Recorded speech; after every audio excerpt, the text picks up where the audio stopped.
Well, hello, community builders. Welcome back to another edition brought to you by Rural Aid and Bank of Ideas and our wonderful friends at Holdmark.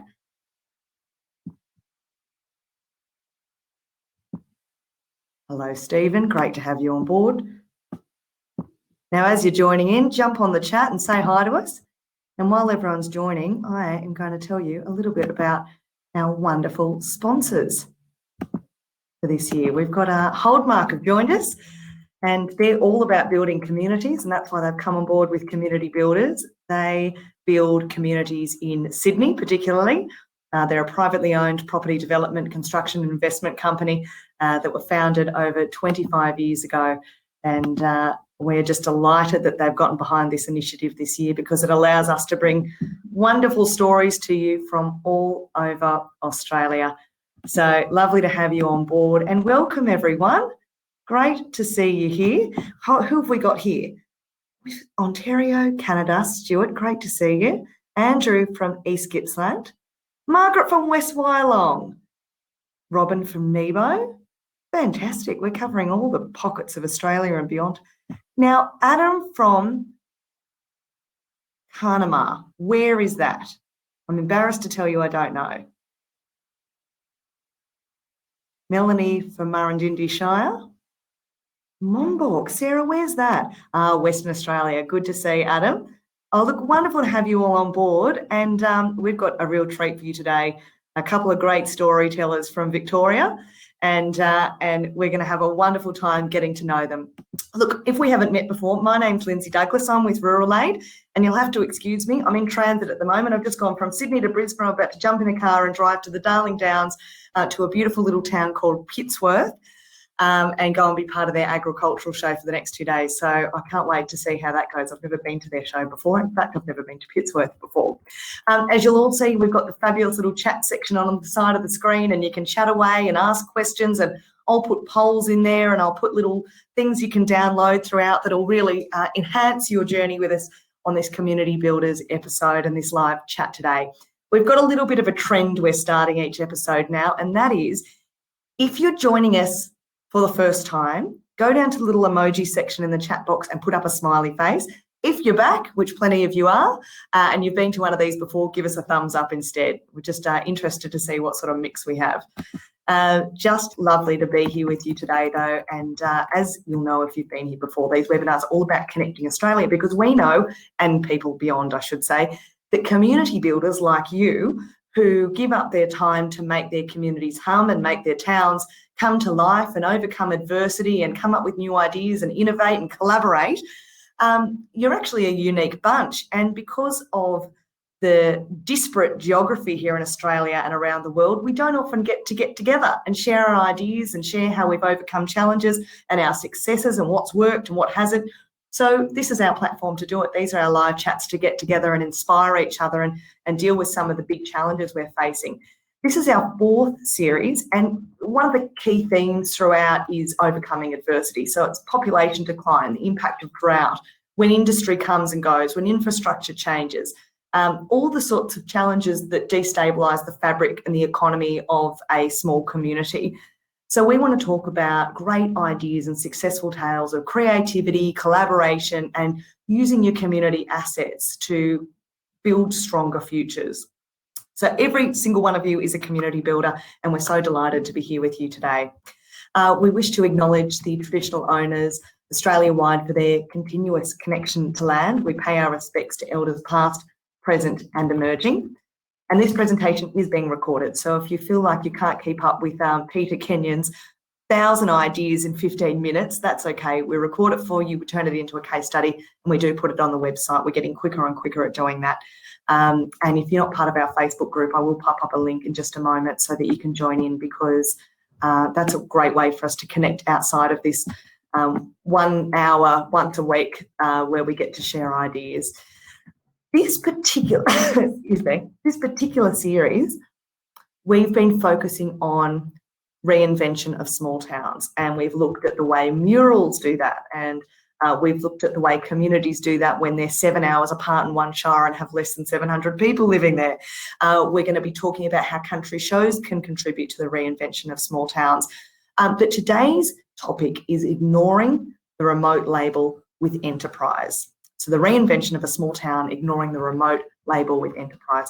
And we're heading to a town that is kind of smack bang in between Melbourne and Mildura in Victoria on the Sunraysia Highway, a town that was established in 1863 and has under 2,000 people living there, but they have really reinvented themselves from what was once a sheep production hub into a real entrepreneurial business hub with big ideas that have turned around their fortunes.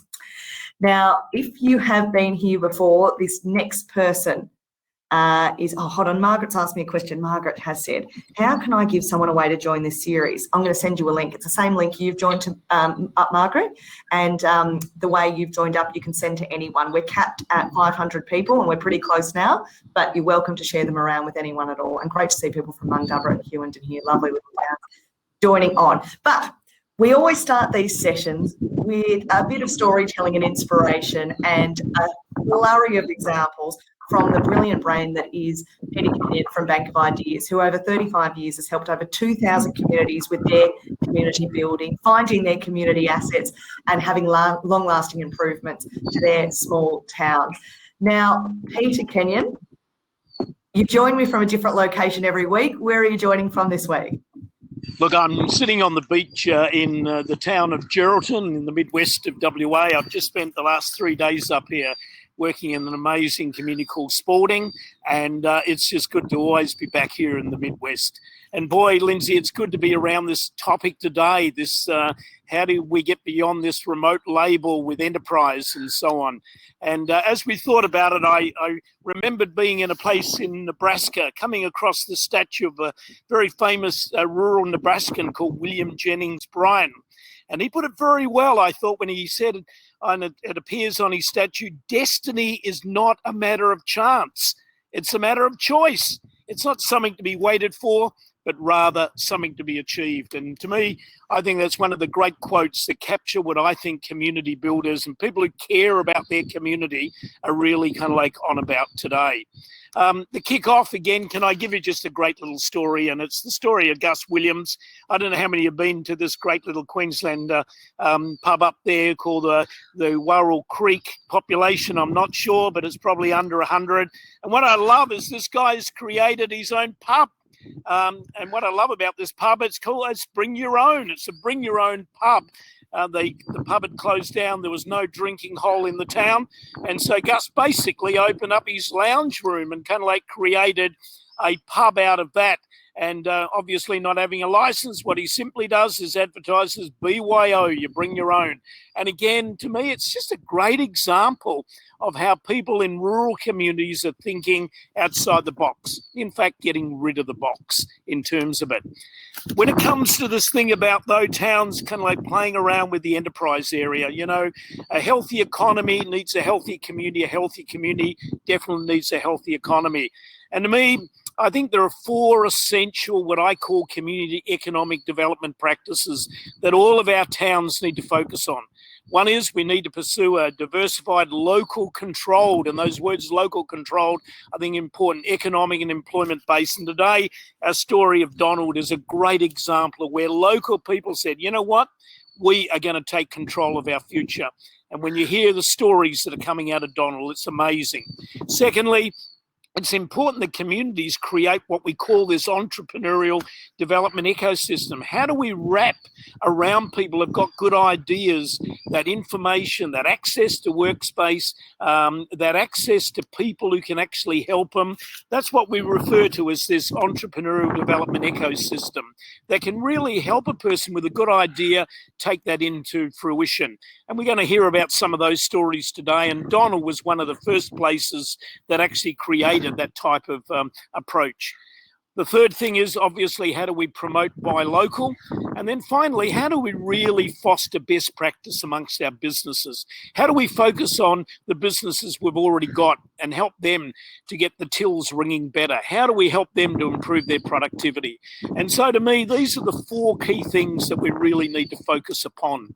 And sometimes it can be pretty basic. I love going into one town where they simply ran what they call Waffle Wednesdays. And this was a networking event every Wednesday morning over waffles. And it's an opportunity for local businesses to simply come together and share ideas. Another example of that is in the city of Christchurch, particularly following those horrific earthquakes there. Every Tuesday they have this lunch where all that's offered is bread and a whole series of toppings, tea and coffee. People come and it's about hearing good ideas. Every week, 2 people get up and they've got about 11 minutes to kind of like do a pitch about an enterprising idea.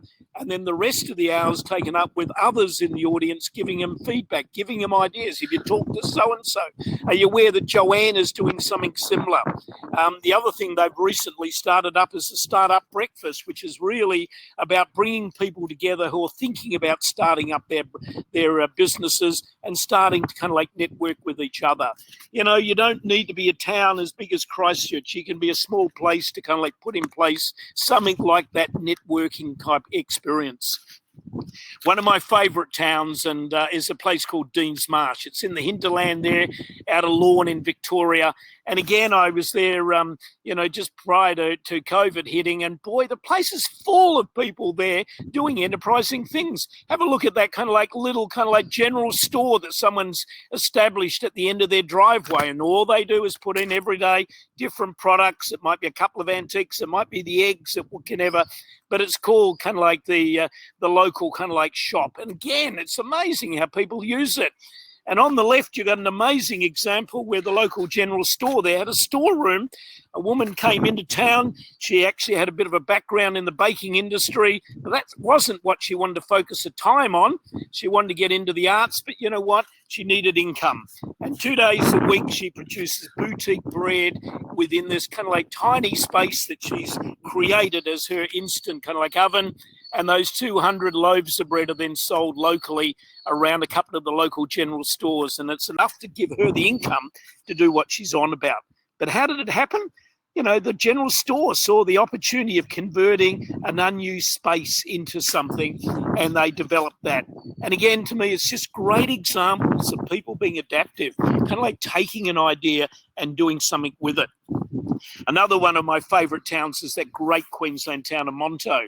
And there again, they have this amazing heritage resource, the old kind of like picture theatre built there in Art Deco times. And again, a group are kind of like taking that together with some other heritage buildings in the town and creating the most amazing workspaces for people, areas for people to retail. They're doing up this amazing old picture area and turning that into an enterprising space for people.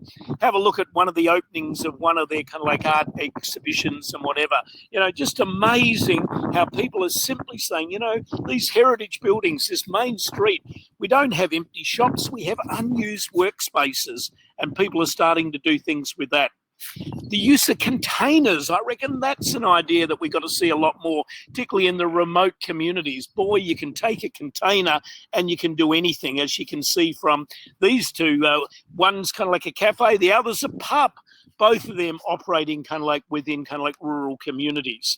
And there again in Christchurch, following the earthquake, they built an entire shopping centre out of containers as a way of getting businesses back up and running when that earthquake kind of like devastated so much of the city.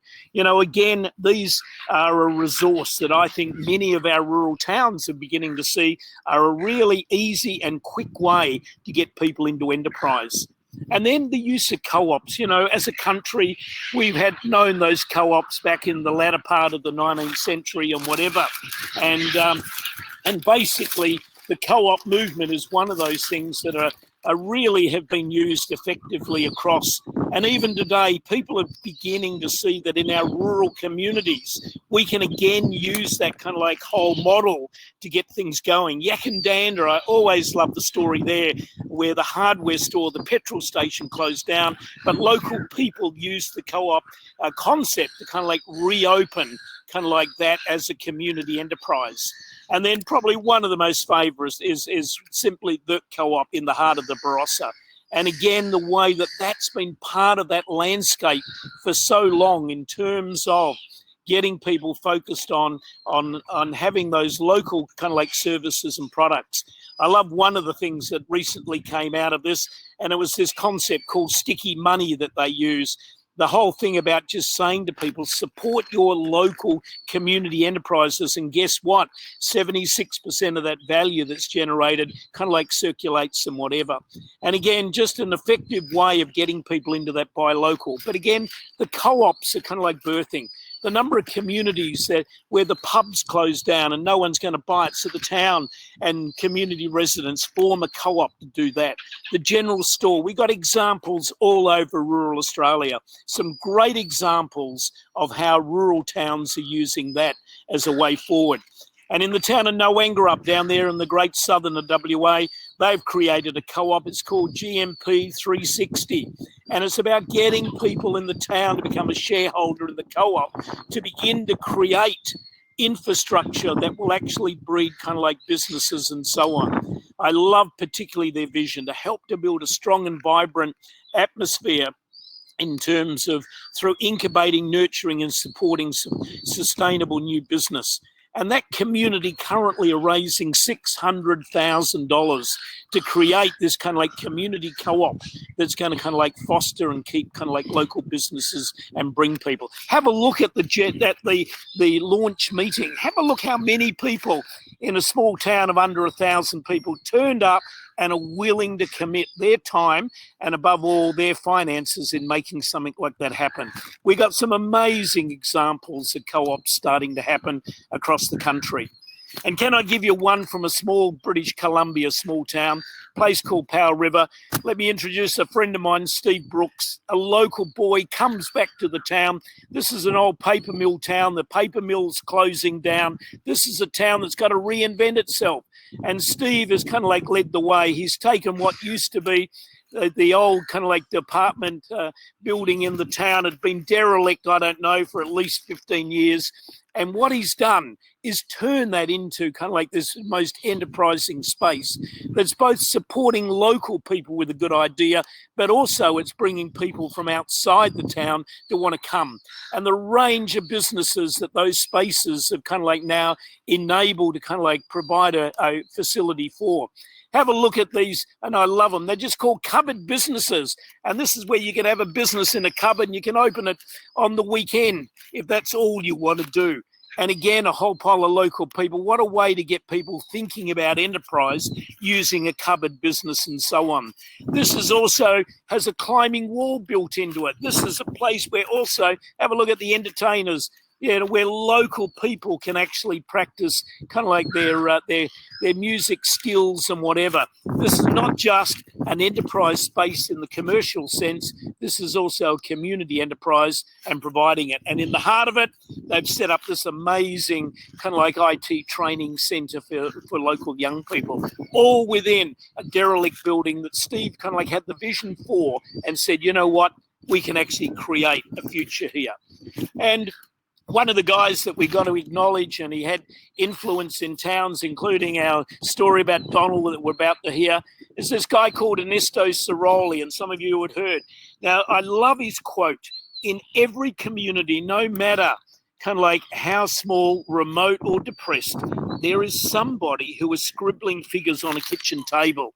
If we can be available for free and in confidence to help that person go from the dream to establish an enterprise that can sustain that person and his or her family, we can begin to change the economic futures of the entire community. And Ernesto, based on that, has developed his philosophy, and he's helped many rural communities across Australia, across Canada, across the US, across Africa, across South America, to basically look at that whole way of how do you actually help people with an idea, turn it into kind of like reality. I love this quote. I suggest that prosperous communities are ones that nurture, treasure, and allow the maximum number of people to do beautifully what they love to do. His concept of facilitation, that whole idea that together at the community, we can wrap community around people with an idea and start to kind of like do something actually with it. And he has been instrumental in training a whole pile of people across Australia in that particular model. And I'm sure some of our towns have benefited from that approach. But one of the towns I'll always remember back there in the early 90s, after they'd lost their railway, their abattoir had lost 200 jobs, well, this place called Donald. And I always loved Donald. Whenever I drove in there, there's Donald and underneath Duck Country. I thought it was a good play on words. But in this particular town with quite an exciting history, a community of about 1,700 people, to suddenly lose 200 jobs in your abattoir, what are you going to do? And back there in the late 80s, a group of passionate locals came together and decided to create this Donald 2000 organisation, the aim being to have 2,000 people in the town, aim to kind of like replace the loss of those 200 jobs. And boy, have they started to do things. And one of the people that's led that is Graham Harris, ran the local menswear store in the town, but someone pretty passionate. He's known to his mates as Pickles, and together with his mate John, these are two guys that have actually helped to reinvent a town and show that doesn't matter where you are, boy, you can have a future. So Lindsay, introduce our guest. Let's hear the story of Donald. Thanks so much, Peter. It's so lovely to have you outdoors telling us the tales of wonderful towns all around Australia. But our great guests today are, as you mentioned, Graham Harris, who we're going to call Pickles because he's one of our mates too now, and John McConville. Now, Graham, we're going to talk a bit about your various roles in the community with sort of Pickles and John, and we'll get to that in a moment. But I'm going to start, Pickles, by asking you to tell us a little bit about the town of Donald and what was happening from the 1980s onwards. Well, the town faced a couple of dry seasons. There was a change of government in the state government. The railways were all amalgamated into larger centres. There was probably at one stage 80 families worked on the railways. They disappeared. Well, some of them are still there, but the main jobs disappeared. The abattoir folded up. There was a drought on, there was union problems, and 200 jobs were lost there. So that was the emphasis, or the part of it to get the town together. It was a huge meeting, and John participated in quite a few of those meetings. The council came on board, and I can remember ringing up Tom Bowles, the Shire Secretary, and said, listen, the local panel beater's leaving town. He said, oh, yeah, so... I said, why don't you do something about it? And he said, why don't you? So we did. We worked for the Shire for probably a year. We got some industries going, a lot of hard work. We formed Donald 2000, and John was initially there. Now he's back there, had a bit of a break. And our aim was to get those 200 jobs back. Probably the end result was that we had a look at some people that were working below their abilities. We itemised them as managers. One of them was a local guy working at a hardware store. We attracted a baker, the Kookas Country Cookies, and we put him in charge of the business. He became a shareholder. We raised money to buy a fiberglass factory, relocated up from Dandenong, brought some local people back into town that became fiberglasses. They were a huge success, and it sort of snowballed from there. So there was something. We believed we could do things. We got the community on side. We identified some good operators. We identified people with funds available, and we did some innovative stuff with the Donald Council. So we really got back into it, and that's where I believe it all started from. I'm going to ask you a little bit in a moment about these cookies that we're seeing in front of us and the role that they've played and why the focus ended up going there when the town was facing crisis. But John, can you introduce our community builders here who are watching on what on earth Donald 2000 is? Well, Donald 2000, just the basics of it, is a progress association. At the time, in the late 80s, early 90s, there was amalgamation coming throughout Victoria. And we are the largest town, population-wise, within the Buloke Shire. And we felt that the centre would have been better suited here. And a to and fro between Witcherproof and Donald. And we felt we didn't have a voice because our former council was not non-existent, of course. So we formed the Donald 2000 and the Pickles idea. And that became the voice for Donald. And so we've got a lot of mottos and a lot of action and a lot of good success stories because of it. And we're still going today, and it's the focus for the town. It's been really good. So cookies, how did cookies start to become the solution for reviving the community of Donald? I'll pop off the screen so Peter can come on, but I'll pass that question to you, Pickles. Well, it started in our quest for jobs and our quest for businesses and industries to come to Donald and relocate here, or to start up from some of the people that we had here. And we identified a business that had gone broke in Geelong. The manager was a hard-working, absolutely very talented baker, and we went to the Shire. They owned the abattoirs, the meatworks, the old meatworks building, and we suggested that we could put it in the Wally Curran canteen, and that's where it started from. We relocated him up from Melbourne. He organised some plant and equipment. He put together some biscuit range, and it started off a niche scheme, actually. The government paid him for 6 months, and that was his wage for 6 months.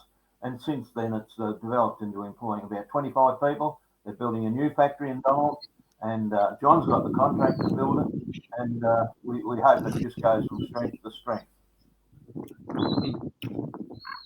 Pickles, it hasn't all been plain sailing. You've had to deal with the multinationals. You're trying to get people to support local business. Can you tell us about some of the challenges and some of the successes you've had with cookies? Why has it worked? A biscuit factory in the middle of nowhere, providing biscuits now not just across Australia, but I believe also into China and Vietnam.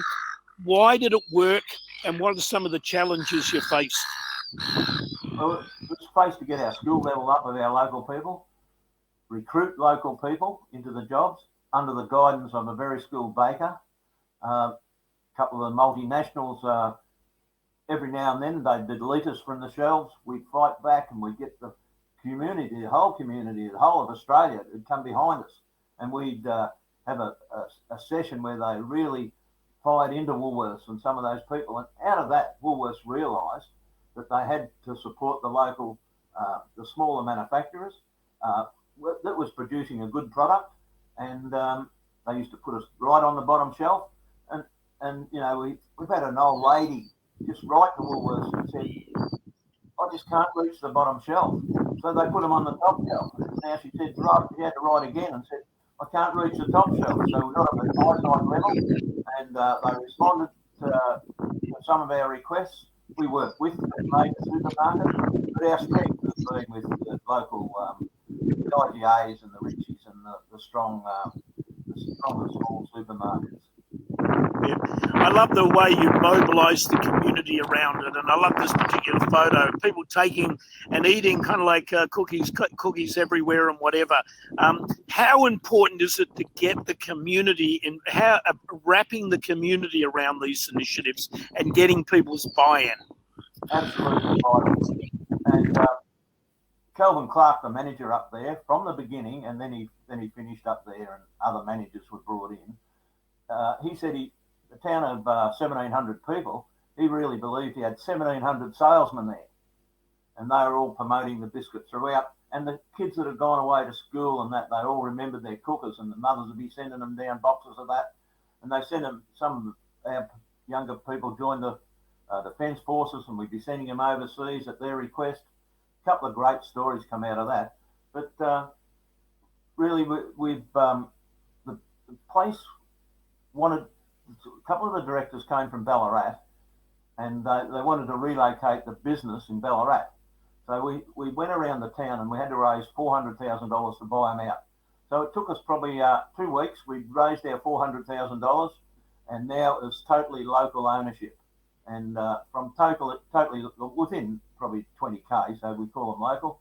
So from that local ownership, we've been able to go forward, and it's employing 25 people. They've got a strong cash flow, and we're back in business. Questions, comments? Oh, these are the best cookies ever. I absolutely love these biscuits. My husband will drive through the town whenever he can to get cookers. And then there's other people saying, how are we going to get our hands on some of these great cookies? Just how successful is the Kookas brand today, and in what period of time? Well, it's probably taken 20 years, and it's been a success. But there's no overnight successes, and it's built up to this this stage where they do need a new factory now. But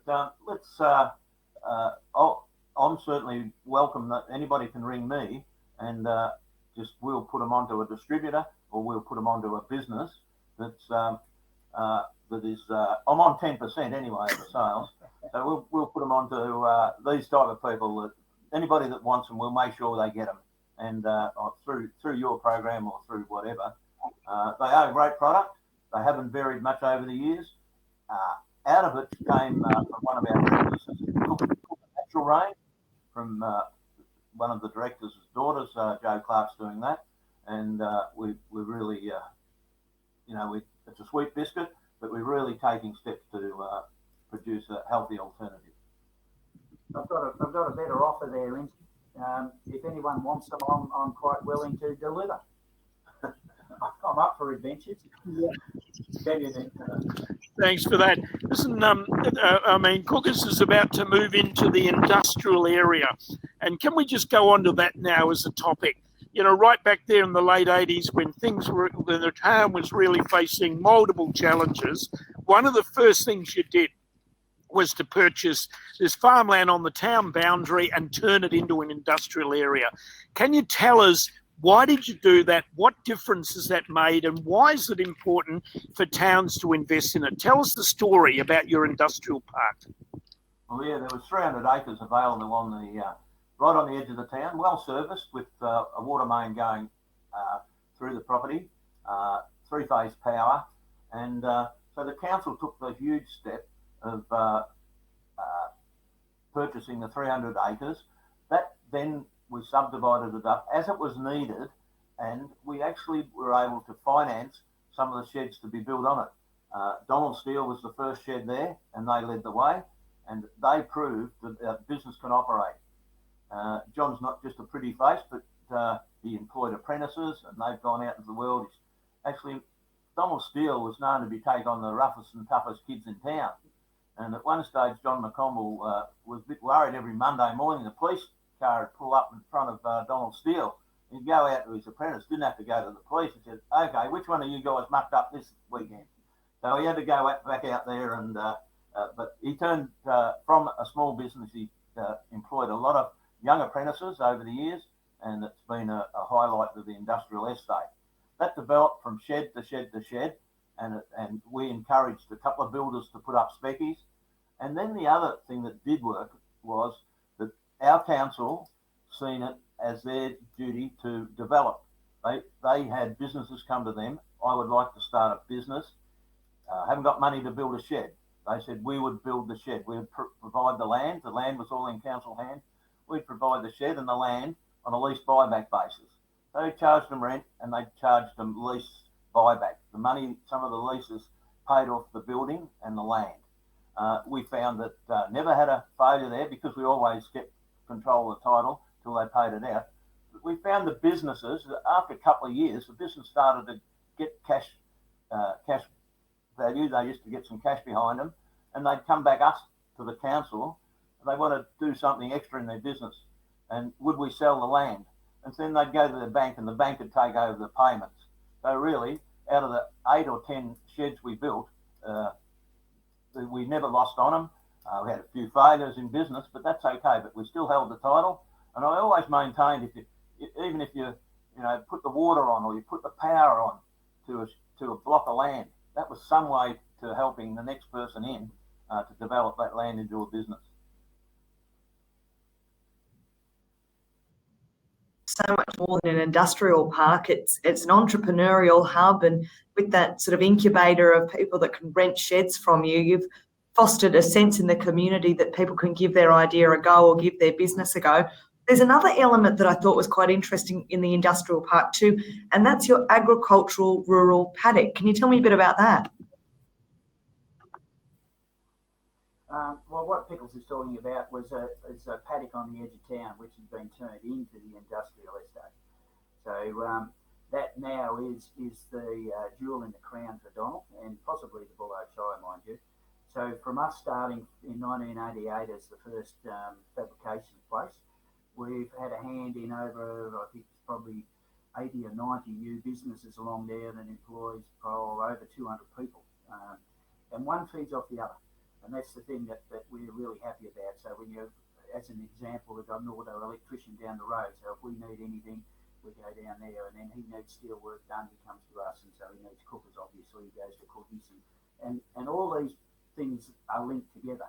And as Pickles was saying there, you know, I've employed a lot of kids, and they're local kids, and it's something that we're very passionate about when you're talking community, that if we got kids, why are we shipping them off to university? And I know it's a teacher's job to maintain and make sure that they have the highest education. They get to university and realise that they're not cut out for that, and now we've lost them to the cities. So if we can employ them locally and identify that they're going to be good welder fabricators or whatever they're going to be, and then utilise our local brains, we get to hold that, and we get to hold the brains, and they know how it works in our community, and they depend on it. And we've given some kids that were really down and out living.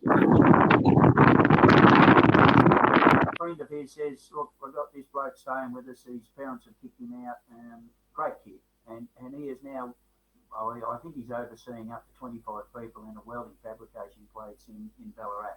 And he turned out he came second in a welding competition and could have gone off to Sweden, but decided no, we had too much work on, he'd rather stay home.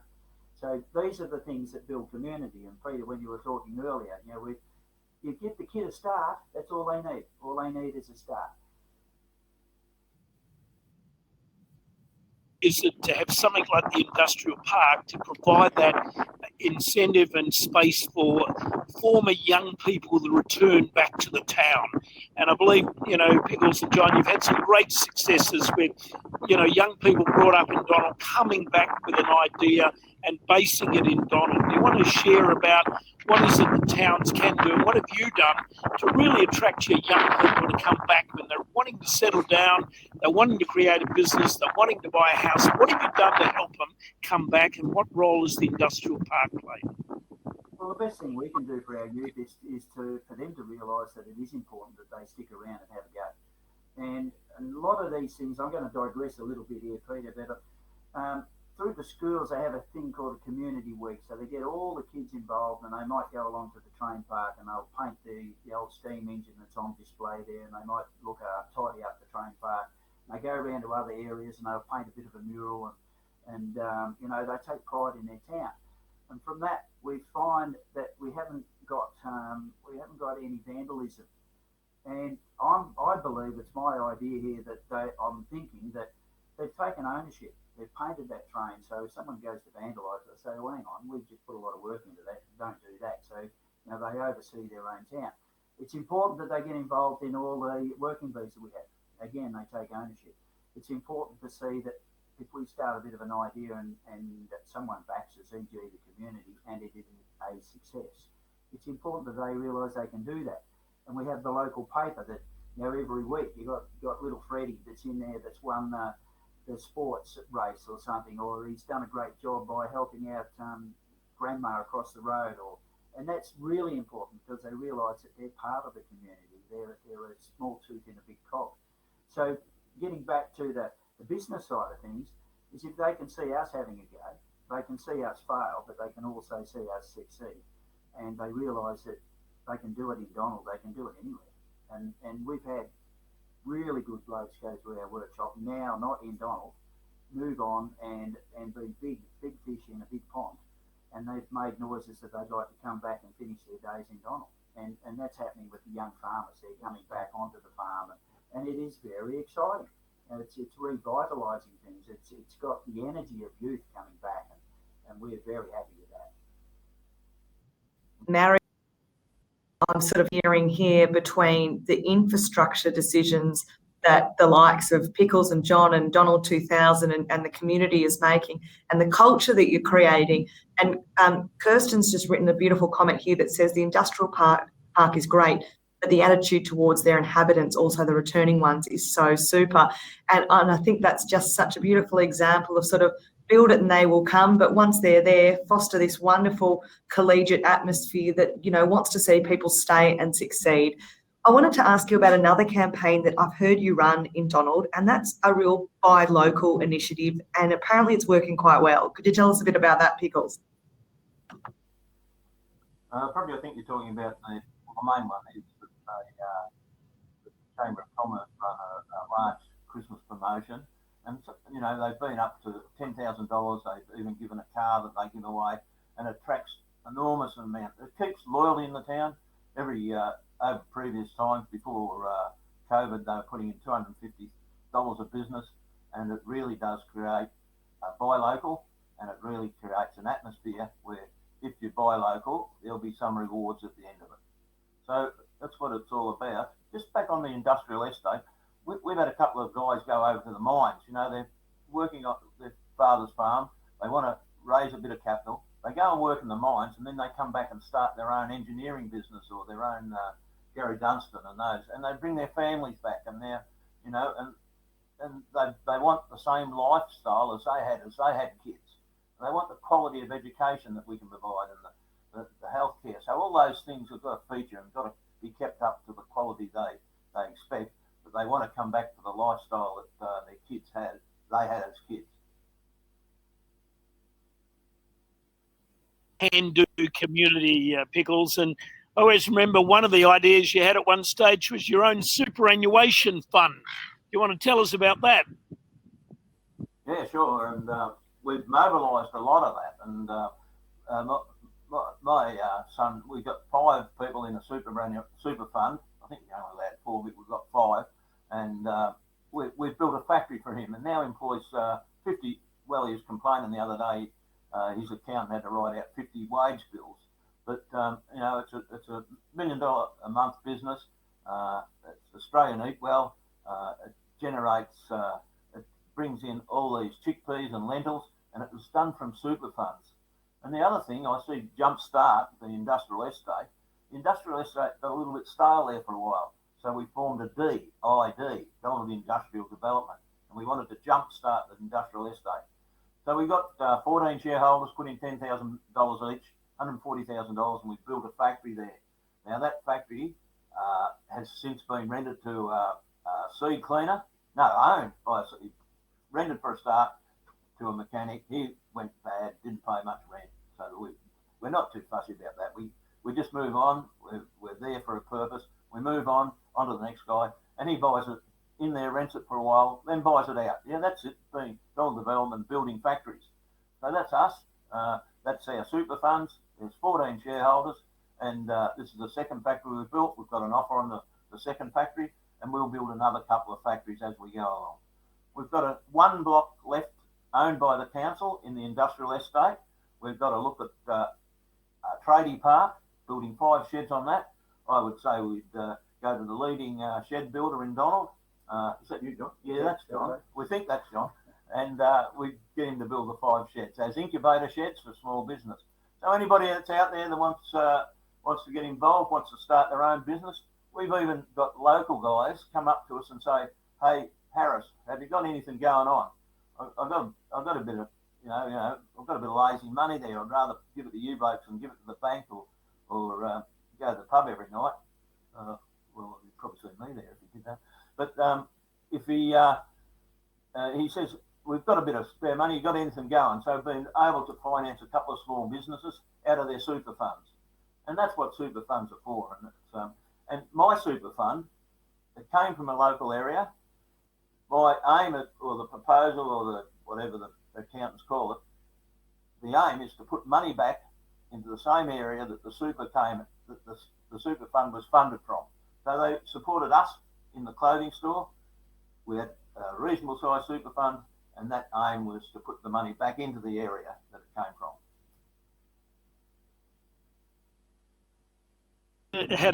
Had a doctor, you wanted to keep that doctor. What did you do there to kind of like retain that as a service, Pickles? Oh, yeah, sure. The doctor was living in a Russian doctor, Dr. Tanya. She's very good and very skilled. And and she worked in the community for about 5 years, and we wanted to keep her, and she was living in we thought it was a substandard house.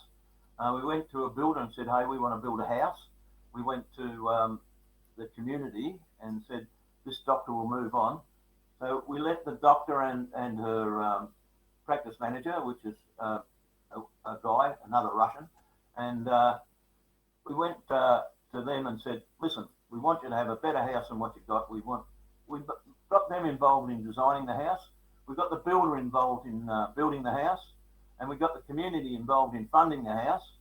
So, and through the hospital, so we built this house under their design for themselves, and they stayed another 10 years.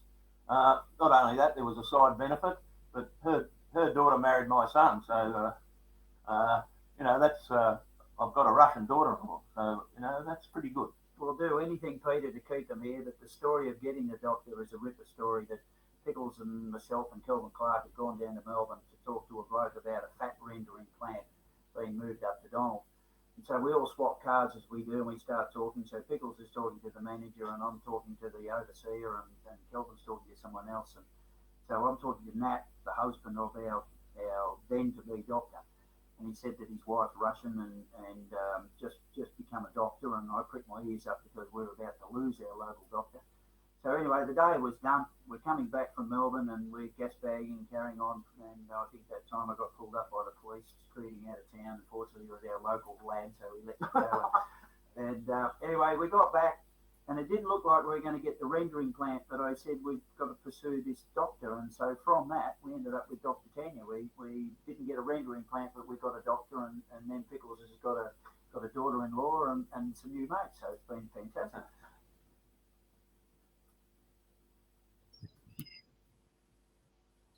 John and Pickles, the link between creating livability in a town and keeping people there obviously is an important element also for the economy. If we're going to keep people in our towns, people got to feel that there's the lifestyle. What's Donald done to kind of like constantly enhance those lifestyle options for people? Not just, you've done a lot in the enterprise area, but you've also done a fair bit to make Donald a type of place where people want to stay, retire, come back and start a family. What are some of the other initiatives the town's engaged in? It's all about quality of life. Probably John's been more involved in that area, but even John himself will take on any problems that might arise, and he solves them. So he's a problem solver. But our town is exceptional for library and sporting attractions and a skate park. We didn't have a skate park. It's a minor thing, but the Shire said, or the government said, we'll build a skate park if you put in $60,000. And it probably took us a year to raise 60, or less than that. Oh, COVID hit. Yeah. So that was a good thing to involve the kids. They wanted a skate park, and so we got them together. We got the schools involved and said, well, convince us you want a skate park. So they went around, got signatures everywhere, and so we took them seriously. Then we had to find the funding, so the Shire jumped on board and helped out, and state government funding. So then we had a couple of meetings, and one of the lads that were involved in it, we were trying to decide where would be the best spot for the skate park. So he came up, a little bit of a smart aleck lad. He's actually the son of one of the apprentices that I had years ago. And he said, how about we put it next to the hospital? So I thought, here we go. So anyway, the skate park, we raised the money. They did the work. They're very proud of it. It's now in place. It's going to link up with the back of our mall or mall, whichever country we come from. And then it's going to link up with one of our tourist attractions, which is an old tree that looks like a bullock's head, and it's all going to be regenerated there as well. The community has been really good at, if they want something, they raise the money. And I've written a few notes here. We years ago, we didn't have an ambulance station, so the people of the community raised $60,000 for the ambulance station. And then the hospital needed funding, so then there was through pledging over a number of years, and it was $1.5 million, which is amazing money from a community of 1,500 or 1,700 at the time. We needed a helipad, so there was some money raised for that. A woman in town, a local, she very keen on swimming, but didn't want to swim in cold water, so they needed some kind of heater. So we sourced a heater, and it was all run by sump oil. So we had to cart sump oil and put it through this heater, and no money to do it. So we raised $65,000 to put all that together. Raise money for the skate park. Raise money for the precinct now for the sporting complex, and that was another $150,000 recently, which is almost complete. Fantastic sort of set up the whole thing. So we're not afraid to put our money where our mouth is, and it sounds like we're rolling in dollars in this area, but we're not. We're a rural community. We have very bad years as well as we have a couple of good years. So it's hard for all of us, but the people believe in it and they do it. So that's how it works. Peter, the thing John's involved in at the moment is a microgrid to generate our own electricity. And just recently there was a meeting in the town, looks like doing the business case for a microgrid for generating its own electricity. Yeah, and we got on the screen here, how did we raise the money? A lot of it was through businesses, and also, as I said, if you've got 100 odd businesses within your own town, it's fairly easy to go along to them to say, well, how about a few bucks, to help out here. We go around and we get pledging from people. We might get X amount of dollars over a number of months or a number of years so that people can afford it. We go through for grants. We try and get any amount of grants. We've got some very exceptionally good grant writers here, so that's in our favour. Expats, we get funds come back from people that the big shed was built at the school with, a $40,000 guy that's become a very successful stockbroker. And so expats are tapped on the shoulder, and they contribute to the aged care areas and things like that. So it's a number of things that raises the funds. So back to the microgrid, we digress there, but the microgrid is a bit of a fantasy that I've had for a while. One of our threats in our area is saline groundwater, and so it's rising annually. What I'd like to do is to engineer it, so if we can suck the groundwater down a little bit, utilise the groundwater, which is all saline, as I mentioned. But if we could put it through a big solar complex, we could get fresh water off one side and maybe grow something with it, or even put it into one of our now dry lakes. Sell off the salt. That's employment, because we'd be growing something and market gardening to a massive scale, as they've done in Whyalla. So from me gas bagging over a number of years, someone's clicked their ears up, and microgrids are a bit of a flavour at the moment. So they've identified Tarnagulla, another smaller town, which is only a couple of hundred people, and ourselves as prime spots for a microgrid. So there's a feasibility study being done through state government funding now, and it's very exciting. So they'll come up with, firstly, is it feasible? Secondly, where's the best spot? Thirdly, how big a grid do we need? And how much money do we need to build it? And so we've got the locals excited. They want to build it themselves. We've got the skills, and they believe we can do it all ourselves. But so we're only 1 year into 3, so it's a very exciting project. Time, guys, but look, 2 questions people want to ask. One is, what are some of those ways that you raise the money? I mean, the amounts of money you're quoting are phenomenal. What's some of the techniques there? People are always interested in that. But secondly, as you've just got this long history of being really the ultimate can-do town. What's your kind of like 2 or 3 bits of advice to people listening to you today who want to see what's happened in Donald happen in their town? What does it take? What's your advice to them as fellow community builders? Community support. Get the community behind you. Get your local government behind you. Establish good relationships with the regional development Victoria in your various states, and apply for every grant you've got going. Develop projects based around people. And there's this tradie park. We've got 5 sheds wanting to go up there, but we've got 10 tradies looking for sheds to grow their business. So do your homework, get your case studies done, be shovel ready when the grants come up. Get some other business people around you, and they'll we can do debentures, or we can do proprietary limited companies with share offerings. We're pretty smart that way. That's funding, but you've got to start with someone with an idea, and you've got to develop that idea, nourish it, nurture it, and you'd be surprised how some of them really kick off.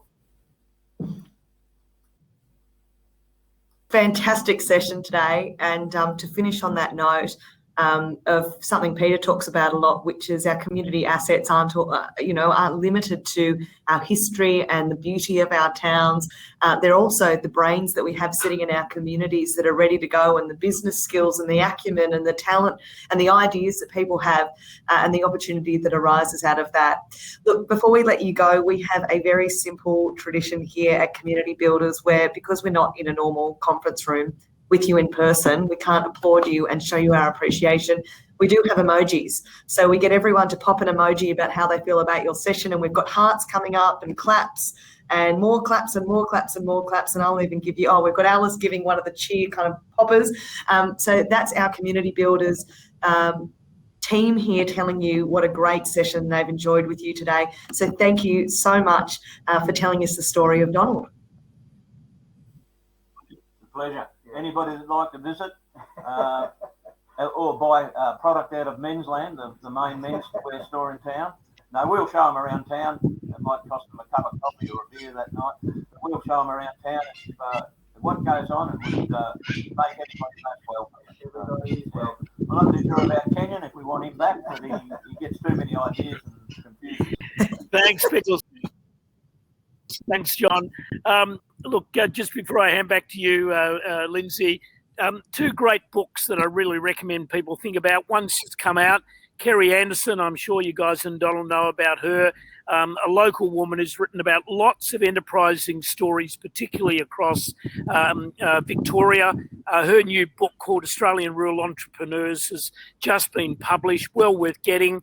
And then the second one is the old book, and it was put out in 1999, a long time ago, but still probably the ultimate book on facilitating enterprise, and it's Ernesto Ciroli's book called Ripples from the Zambezi. So I recommend both of those. To Peter, where are we off to next week? We're off to the electorate of Indi with a good friend of yours. We are, and we're going to be talking, and Pickles and John just raised that, about towns beginning to look at their own energy initiatives. And Helen, who is the local member for Indigo, one of the independents, she's probably known nationally, has been really promoting this concept. And so Helen's going to come and share with us examples across rural Australia where communities are taking control of their energy, and through that creating local opportunities, local jobs and local possibilities. So again, another great session, all about real stuff actually happening out there in rural Australia. For me, I'm actually going down towards the little town of Lockington next week, but because I can't cross the border, I got to run all the workshops on the New South Wales side. So is it Moama, I think is the name of the town. So I'm going to be sitting down there for next week, and we're working with that wonderful town who we've already featured on this program called Lockington. And it's great to at least be within cooey of them. But unfortunately, I'm not able to go over the border because of COVID. Oh, we can't wait to see you down there, Peter. And I think next week's session is going to be an absolute cracker again. On behalf of Rural Aid, we thank you so much for building stronger futures for your towns. Rural Aid for so long has been synonymous with helping out farmers, but a huge new focus for them on top of that is working with communities, and they work very closely with Bank of Ideas, Peter Kenyon and the team there, to help communities take control of their future and build stronger futures. And boy, Donald has been a wonderful example of that today. But you can support Rural Aid if you want, just by shopping with some of these brands on your screen. And I reckon we'll probably be doing a deal with Kookas Cookies after today.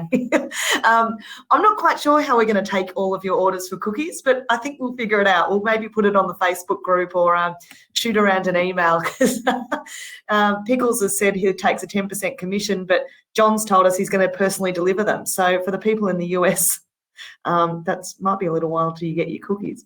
Anyway, what a delight to hang out with you all this afternoon. Can't wait to see you next week. If you want to bring friends along, or fellow community builders, or people that you think should be here, maybe they're part of your council, maybe they're part of a local business chamber, maybe they've got a great idea and it's not getting off the ground and they need a bit of gumption to help get there, send them the link that you used to join this. Also, we promote it through the Rural Aid Facebook page and our website as well. So we look forward to seeing you back next week. Stay safe, stay well, and keep making those communities even stronger.